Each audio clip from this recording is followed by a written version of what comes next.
Welcome back to be the topper. This video is for class 12 student. अभी तुम लोग class 11 से class 12 में आए हो, सबको तुमको बोल रहे होंगे यार क्लास 12 में इतनी ज़्यादा डिफिकल्टी होने वाली है, बोर्ड्स आने वाले हैं, इतना सारा सिलेबस होगा, कैसे करोगे। तुम तो क्लास 11 में ही अच्छा नहीं कर पाए, ज़्यादा नंबर नहीं आए, जितना सोचा था उतना स्कोर नहीं कर पाए। तो इन सारी टेंशन को दूर करने के लिए मैं तुम्हारे लिए एक वीडियो लेकर आई हूँ। अगर इनमें से तुम कुछ बातों का ध्यान रखोगे तो तुम्हारी क्लास 12 बहुत ही ज़्यादा अच्छी होने वाली है। अब देखो, ये वीडियो बनाने से पहले मैं तुमको अपना स्कोर बता देती हूँ।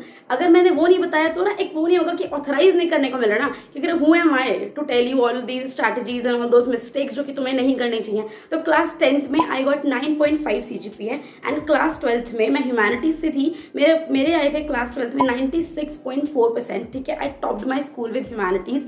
तो मेरे पास वो चीज़ें हैं, मैं क्योंकि टॉपर रही हूँ एक ज़माने में, तो मुझे पता है कि अच्छा क्या चीज़ें करनी है, क्या चीज़ें नहीं करनी है, कौन सी ऐसी चीज़ें होती है जो हमें नहीं करनी चाहिए एंड कौन सी ऐसी बेस्ट चीज़ें होती हैं जिसको हम अगर करें तो हमें पता भी नहीं चलेगा कि लिटरली हमने इतना कर लिया। जब मैंने अपना क्लास 12th में जब स्कूल टॉप किया था तो मेरे सारे रिश्तेदार एंड सारे लोग मुझे बहुत ही बधाइयाँ देते थे, मुझे बोल रहे थे कि तुमने बहुत ज़्यादा मेहनत करी होगी। तो आई वॉज लिटरली लाइक कि मैंने मतलब इतना ज़्यादा कुछ नहीं किया, मतलब मेहनत की ऑफकोर्स। मैं तुम्हें यहाँ ये नहीं बताई हूँ कि बिना मेहनत किए कुछ हो जाएगा, बट कुछ चीज़ें जो तुम फॉलो करोगे तो ये जो जर्नी है वो तुम्हारे लिए बहुत स्मूथ हो जाएगी और तुमको बहुत ज़्यादा डिफिकल्टी का सामना ऑफकोर्स नहीं करना पड़ेगा। तो इस वीडियो के लिए मैं बस 10-12 मिनट 13 मिनट की वीडियो होगी, तुम कहीं मस्त जगह पे बैठ जाओ, शांति से सुनो इसको, और कुछ जो बातें मैं तुम्हें बताने वाली हूँ प्लीज उसको ध्यान रखना। ठीक है, तो देखो यार, इस पूरी जर्नी की जो शुरुआत होती है वो सबसे पहले मैं तुमको बोलूंगी इस पूरे साल में। ठीक है, जो भी तुम्हारे पास साइड है, तुम्हारे पास आर्ट्स है, तुम्हारे पास कॉमर्स है, तुम्हारे पास साइंस है, तुम्हारे जो भी सब्जेक्ट हैं तुम उसमें कंसिस्टेंट रहो। ठीक है, अगर तुम हर दिन पढ़ते हो ना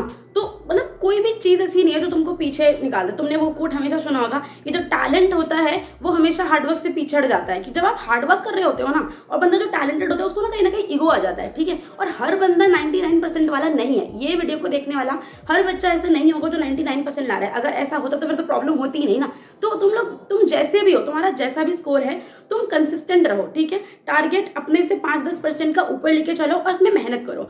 ये तो मेरे सबसे इंपॉर्टेंट जो कि एक फॉरमोस्ट बात मैं हर वीडियो में बता रही होती हूँ कि भाई कंसिस्टेंट रहो, क्योंकि मैंने उससे बहुत अच्छे रिजल्ट्स देखे हैं, तो मैं तुम लोगों को भी बता सकती हूँ। दूसरी बात है कि लेट शुरू मत करना। ठीक है, अभी ये वीडियो मैं रिकॉर्ड कर रही हूँ 12 अप्रैल को। अभी तुम्हारा 1 अप्रैल से नया सेशन शुरू होगा, या मे बी कुछ बच्चों का थोड़ा मार्च से शुरू हो गया होगा।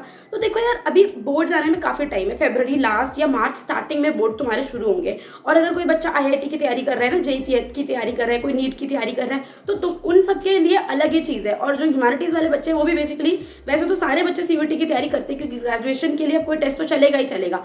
तो इन सब चीज़ों को ध्यान में भी रखना है कि इन सब की भी तैयारी तुम लोगों को करनी है, क्योंकि भाई 12th के साथ साथ हमें सिर्फ 12th ही नहीं करनी होती है, हमें ग्रेजुएशन की तैयारी भी हम लोग बेसिकली कर रहे होते हैं। तो इन सब चीज़ों को लेकर चल रहे हैं, बोर्ड्स को लेकर चल रहे हैं, तो इन सब चीज़ों को ध्यान में रखो और लेट शुरू मत करो। ठीक है, अगर तुमने लेट शुरू किया, अब देखो अभी अप्रैल आ गई है, अप्रैल ऐसे निकल जाएगी तुम्हें पता भी नहीं चलेगा। ठीक है, अभी मेरे ख्याल से कुछ स्कूलों में ऐसा होता होगा कि अभी ना टीचर्स इतने ज़्यादा स्कूल में आते नहीं है। जो पुराने सालों के जो बोर्ड्स के पेपर चेक करने थे, तो अभी हमारे टीचर्स जा रहे होते हैं, तो अभी बहुत ज़्यादा जोरों शोरों से पढ़ाई नहीं चल रही होती है ज़्यादातर स्कूलों में इस टाइम पे। पर तुम ये मत सोचो कि पढ़ाई नहीं चल रही, क्योंकि तुम्हारा क्लास 12th है। ठीक है, तुम्हें पढ़ना है, तुम्हारे पेपर नहीं हुए, तुमने 12th पास नहीं करी, तुम ये मत सोचो कि तुमने तो 12th पास कर ली, टीचर ज़्यादा अच्छे से नहीं पढ़ा रहे।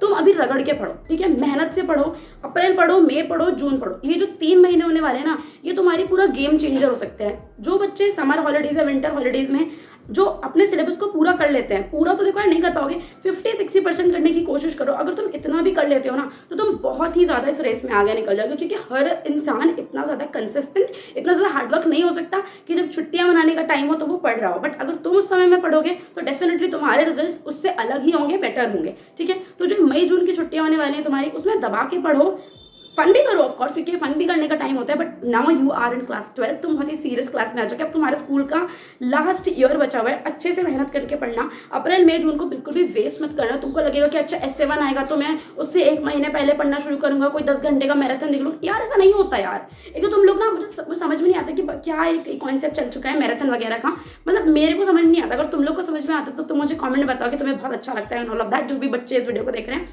मुझे समझ में कभी भी नहीं आता। आई प्रिपेयर्ड फॉर UPSC, मैंने उसके इतने सारे मैराथन शुरू करके खत्म नहीं कर पाई, शुरू किए थे तो वो कभी पूरे ही नहीं होते। आप जब 1-2 घंटे का लेक्चर लेके बैठते हो ना, तो आपको भी ऐसा लगता है कि 2 घंटे के बाद एक अकम्पलिशमेंट की फीलिंग आती है कि भाई आपने कर दिया। अब वो 50 घंटे का 20 घंटे का मैराथन लेके बैठ गए हैं, उसको करना भी बहुत मुश्किल होता है। तो ऐसा मत करो, अभी से थोड़ा थोड़ा पढ़ो, सब कुछ हो जाएगा, ठीक है। Everything and anything is possible. अगर आप मेहनत करते हो तो कुछ भी हो सकता है। 99-95% जो तुम लोगों को सिर्फ लगता होगा ना कि किसी के आते हैं, वो तुम्हारे आ सकते हैं अगर तुम ये चीजें कर रहे हो तो। यार देखो, जो तीसरी बात रहेगी वो ये रहेगी कि तुम ना इस पूरी जर्नी में, जो पूरा तुम्हारा 1 साल है, देखो यार मुझे नहीं पता तुम लोगों ने कितनी सेल्फ स्टडी करी है या नहीं करी है, बट मैं तुमको इस वीडियो में बताने वाली हूँ कि सेल्फ स्टडी के बिना काम नहीं चलेगा, नहीं चलेगा। तुम चाहे कितने भी लेक्चर्स देख लो यूट्यूब पे, कोई ऑनलाइन कोर्स ले रखा हो, कोई तुमने किसी कोचिंग में एनरोल कर रखा हो, तुम फिजिकली कोचिंग जाते हो, तुम कुछ भी कर रहे हो, तुम कितने भी लेक्चर्स देख लो, कितने भी टीचर्स से पढ़ लो, जब तक तुम खुद से नहीं पढ़ोगे ना, रिजल्ट नहीं आएगा। I be very very very honest about it. ये बहुत ही ब्रूटल रियलिटी लग सकती है कि भाई वो टीचर बहुत अच्छा पढ़ाता है, वो तो हमारे भैया हैं, वो तो हमारे दीदी हैं, या तो वो हमारे बहुत अच्छे सर हैं, हमें बहुत अच्छा पढ़ाते हैं। यार देखो, वो बहुत बेस्ट है, वो बहुत अच्छा पढ़ा रहे हैं, बट वो पेपर देने नहीं जाएंगे, पेपर देने तुम्हें ही जाना है। तो तुम सेल्फ स्टडी को हमेशा प्रायोरिटाइज करो। लेक्चर्स देखो, उससे कॉन्सेप्ट समझो, बट अपनी जो सेल्फ स्टडी है, जो रिवीजन है, उसके ऊपर कभी भी मत सोचना कि अच्छा वो नहीं करना, ठीक है। पढ़ाने वाले ऑफकोर्स बहुत अच्छे होते हैं, बट सारे पढ़ाने वाले, देखो टीचर्स हमेशा अच्छे होता है, सारे बच्चे तो टॉप नहीं करते ना। क्यों?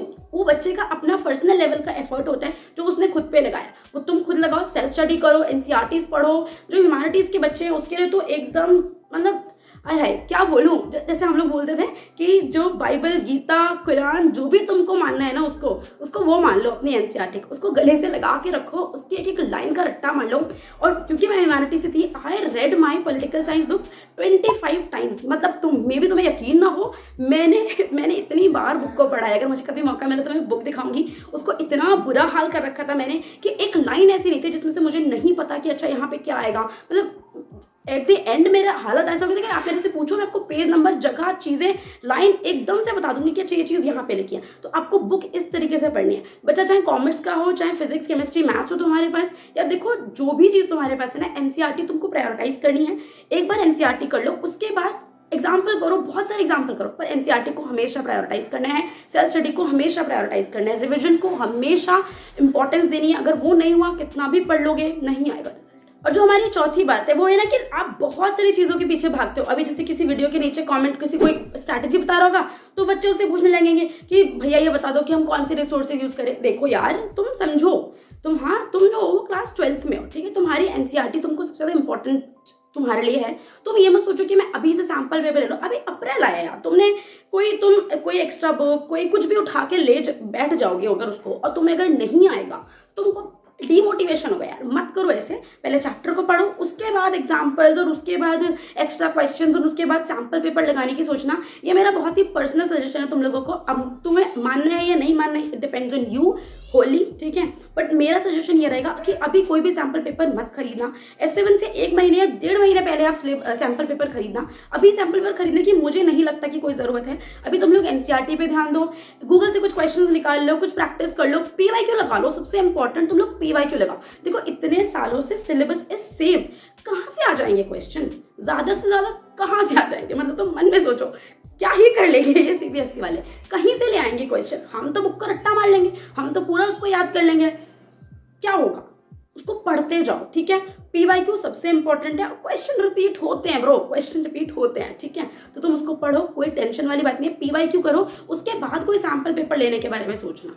और यार अगर तुम्हें क्लास 12th में आके अगर ऐसा लग रहा है ना कि अपने टाइम को मैनेज नहीं कर पा रहा, ऑनलाइन क्लास चल रही है, स्कूल जाना है, प्रैक्टिस करनी है, इन सब के बीच में अगर तुम्हें टाइम टेबल का मसला हो रहा है, तो तुम मुझे कमेंट में बताना। मैं कोशिश करूंगी कि तुम्हारे लिए एक ऐसा नॉर्मल सा एक टाइम टेबल बनाने की कोशिश करूं, ताकि उससे तुम लोगों को हेल्प हो, ताकि तुम लोग अपनी पढ़ाई को बहुत अच्छे से मैनेज कर सको, ठीक है। और ये तो हो गई मेरी तरफ से कुछ टिप्स। मैंने तुमको क्या बता दिया, मैं थोड़ा सा समराइज करूंगी कि लेट स्टार्ट मत करना, कंसिस्टेंट रहो, रोज पढ़ो, ठीक है। कोई ऐसा अचानक से कोई दिन आ जाता है, कोई बात आ जाती है, कोई चीज़ हो जाती है तुम्हारी जिंदगी में जो नहीं होनी चाहिए, फिर कुछ भी ऐसे सर्कमस्टांसेस, उसकी वजह से अगर पढ़ाई छोड़ी जा रही है तो ठीक है। अगर दुनिया बची रह रही है, अगर तुम्हारे घर में चीज़ें नॉर्मल हैं, तो बिना मतलब में अपना टाइम खराब करने की कोई ज़रूरत नहीं है। रोज़ पढ़ो, लेट शुरुआत मत करना। मैं तुमको बता रही हूँ, तुम लिख के ले लो मेरे से ये चीज़ कि अगर तुमने अप्रैल में जून में अच्छे से रगड़ लिया ना अपने को, मतलब मेहनत कर ली ना बेटे, तुम्हारी क्लास के बच्चे जो है ना वो तुमसे खौफ खाएंगे। समझ में आ रही है तुमको? और तुम ना एक ऐसे लेवल पे पहुंच जाओगे ना, तुम इतना आगे चले जाओगे कि ये तुम ही समझ नहीं पाओगे कि मतलब ये कैसे हो रहा है मेरे साथ, मतलब हाउ कैसे हो रहा है ये मेरे साथ। टू मैनी रिसोर्सेज आपको फॉलो नहीं करने। आप अपनी एनसीईआरटी उठाओ, उससे पढ़ो, रिवाइज करो, पीवाईक्यू लगाओ, नहीं आ रहा फिर से एनसीईआरटी पढ़ो, उसके बाद एक सैम्पल पेपर लो, उससे क्वेश्चन आंसर पढ़ो, प्रैक्टिस करो, आंसर राइटिंग प्रैक्टिस करो। ये आपको करना है। बहुत सारी स्ट्रैटेजीज आपने नहीं देखनी है, बहुत सारी चीज़ों की तरफ आपको भागना नहीं है। और अभी से ये नहीं सोचना है कि अच्छा अगर अभी मान लो किसी यूटी में नंबर नहीं है तो उससे डिप्रेस मत हो जाना। डिप्रेस होने की कोई जरूरत नहीं है, मेहनत करते रहो, तुम्हें रिजल्ट डेफिनेटली मिलेगा। और क्लास 12 इतनी डिफिकल्ट नहीं है जितनी तुमको बताया जा रहा है। 11th was very difficult. अगर हम 12th की कंपैरिजन में देखें तो अगर कोई समझदार होगा तो तुम्हें उसने ये बात जरूर बता दी होगी कि क्लास 11th और क्लास 9 थोड़ी सी डिफिकल्ट होती है क्लास 10th और 12th से। ठीक है, मेहनत करो, तुम्हारे को रिजल्ट पक्का देखने को मिलेंगे। अब हम कुछ मिस्टेक्स की बात करने वाले हैं। ये जो ऐसी जर्नी है, अब यहाँ पे क्या होता है, बहुत सारे लेक्चर्स तुमको मिल जाएंगे, बहुत सारी चीजें तुमको पता चल जाएंगी, बट हम लोग क्या करते हैं ना, मैं भी इवन ऐसे करती हूँ कभी कभी कि मुझे पता है कि मुझे क्या करना है, फिर भी मैं जा रही हूँ यूट्यूब पे लेक्चर देखने, फिर भी मैं जा रही हूँ कि ये स्ट्रैटेजी देख लूँ, वो स्ट्रैटेजी। तो ऐसा मत करो। अभी तुम कुछ वीडियोस देखो, ऑफकोर्स एक वीडियो नहीं, 4-5 वीडियोस देखो, 4-5 चीजें देखो और चीजें करो। ठीक है, बट ऐसे मत करना कि हर रोज अपने पढ़ने का तरीका बदल रहे हैं, हर चीजें वो हर बार बदल रहे हैं। एक वीडियो देख लिया, उसने कुछ बता दिया, अरे यार खुद को देखो ना, तुम्हारे ऊपर वो चीज अप्लाई हो रही है या नहीं हो रही है। ठीक है, उसके हिसाब से मैनेज करना। अब जैसे मैंने पिछला वीडियो बनाया था कि सुबह 4 बजे कैसे उठे, मैंने उसमें स्ट्रैटेजीज बता दी। ठीक है, पर मैं बिल्कुल भी रिजिड नहीं उस मामले की, अच्छा मैंने बताया तो तुम 4 बजे उठना ही पड़ेगा, नथिंग लाइक दैट यार। अगर तुम्हें रात में पढ़ना है रात में पढ़ो, अगर तुम्हें सुबह उठ के पढ़ना है सुबह उठ के पढ़ो, अगर तुम्हें दिन में पढ़ना है। आई एम अ पर्सन जो कि बहुत सुबह या बहुत रात को नहीं पढ़ पाती, मैं दिन में पढ़ती हूँ। मेरा एक अलग ही बॉडी क्लॉक है, मेरा एक अलग ही स्केड्यूल चलता है। मैं सुबह उठ के 7 बजे से रात के 10, 11, 12 बजे तक आप मेरे को पढ़ने को बोलो, मैं बहुत अच्छे से पढ़ूंगी, बट उसके आगे का और उसके पीछे का मेरा दिमाग एकदम बंद होता है, मैं बिल्कुल नहीं पढ़ पाती। ठीक है, तो ये मैंने अपने बारे में बता दिया। तुम्हें अपना बॉडी क्लॉक समझना है, कोई और कुछ बता रहा है इसका मतलब ये नहीं कि तुम्हें वो करना है। तुम सुनो, अपने पर अप्लाई करने की कोशिश करो, नहीं होता छोड़ दो, हो रहा है कीप ऑन डूइंग दैट। और अगर हम लोग बात करें दूसरी मिस्टेक की, तो वो मिस्टेक हमारी है बैकलॉग की। देखो यार, मैं ये बैकलॉग वाली बात कैसे बता सकती हूँ, मेरा भाई क्लास 12th में है, उसके पास साइंस है, फिजिक्स केमिस्ट्री मैथ्स पढ़ता है वो। ठीक है, तो उसने PWD से कोचिंग ले रखी है, बट कभी कभी क्या करता है, वो दिन में मूवी देखने बैठ जाता है। स्कूल से आता है, बहुत ही थका हुआ होता है, मूवी देखता है, 2-3 घंटे की मूवी देखता है, उसके बाद वो सो जाता है। बहुत अच्छा है पढ़ने में, उसने क्लास 11 में टॉप किया, मैंने अपने ब्लॉग वाले चैनल में बताया भी है। ठीक है, बट क्या होता है, हम लोग ना कभी बैकलॉग छोड़ देते हैं कि आप किसी और चीज़ में लग गए हैं, मूवी देख लेते हैं, दोस्तों के संग खेल लेते हैं, दोस्तों के संग बात कर लेते हैं, गेम खेल लेते हैं। तो यार देखो, इस सबको करो, मैं मना नहीं कर रही हूँ कि जिंदगी जीना छोड़ दो, बस 12th ही पढ़ते रहो, ऑफकोर्स ऐसा कुछ भी नहीं है। पर अगर तुम्हारी 2 क्लासेस है तो प्लीज उनको ले लो। ठीक है, उनको बिना मतलब में अननेसेसरीली फालतू की चीज़ों के लिए उनको छोड़ने की जरूरत नहीं है। अगर कोई बहुत इंपॉर्टेंट काम आ गया तो बैकलॉग कर लिया, बट कोशिश करो कि उसको कंप्लीट करो। अगर कोई टेस्ट तुमको देने हैं, कोई रिवीजन तुमको करना है, अगर तुमने अपने शेड्यूल में लिखा हुआ है कि भाई मुझको आज ये चैप्टर रिवाइज करना था, ये वाला टेस्ट देना था, तो उसको छोड़ मत दो, उसको दो। ठीक है, अगर तुम छोड़ दोगे तो चीज़ें छूटती चली जाएंगी और तुमको पता भी नहीं चलेगा कि मैं कैसे पीछे हो गया। और ये असलियत में हो सकता है तुम्हारे साथ, ये मजाक नहीं चल रहा है, ये रियलिटी में हो जाता है कि जब आप सोचते रहते हो ना कि आपने चीज़ें छोड़ दी, कोई चीज़ छोड़ के देखना। जैसे संडे है, मान लो संडे को सोचा था कि अच्छा ये चीज़ें करनी है, अगर पूरे दिन तक नहीं करी तो रात तक वो चीज़ें नहीं हो पाती हैं। और देखो यार, पढ़ाई के साथ साथ अपना रिवाइज करते जाना। जब तुम रिवीजन करोगे, जब तुम टेस्ट दोगे, तुम जब उसमें अच्छा स्कोर करोगे तो तुम्हारा कॉन्फिडेंस अपने आप ही बूस्ट होगा, तुम्हारे मार्क्स अपने आप ही ज़्यादा आएंगे, तुमको कोई टेंशन लेने की जरूरत नहीं है। And I really hope that इस वीडियो से मैंने तुमको थोड़ी सी हेल्प करी होगी। अगर थोड़ी सी हेल्प हुई है, अगर तुम्हें मेरी बातें समझ में आई हैं तो मुझे कॉमेंट करके कुछ भी बताओ, जो भी तुम्हें मुझे बताने का मैंने टाइम टेबल अगर तुम्हें चाहिए तो मुझे कॉमेंट करके बताओ। अगर इस वीडियो से तुमको मैं इतनी सी भी हेल्प कर पाई तो मैं बहुत ही ज़्यादा खुश होंगी। And thank you so much for watching this video. Bye bye, take care.